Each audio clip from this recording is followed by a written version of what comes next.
MLA Vedma Bojju గొప్ప మనసును చాటుకున్నారు. నిర్మల్ జిల్లా ఖానాపూర్లో క్రికెట్ టోర్నమెంట్ ని ప్రారంభించిన ఎమ్మెల్యే తిరుగు ప్రయాణంలో ఆటోలో వెళ్తున్న ఓ వ్యక్తికి కాలు లేక పట్టీతో ఉండటాన్ని గమనించారు. వెంటనే తన వాహనాన్ని నిలిపివేసి ఆరా తీశారు.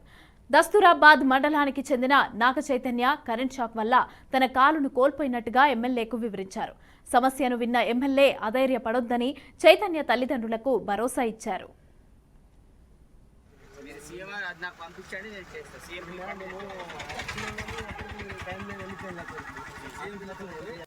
దురదృష్టం అనుకోవాలి, అయిపోయింది. అది నీకు చూసే బాధ్యత అది. ఓకేనా? ఇప్పుడు సార్ టచ్ లో ఉండరమ్మా.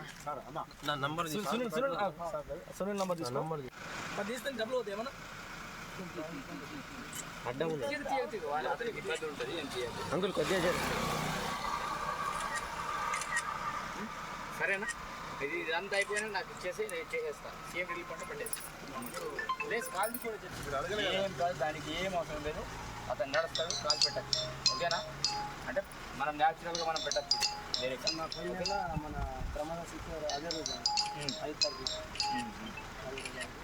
సార్ రోజు ఏం కాదు, ఇబ్బంది చేస్తాడు.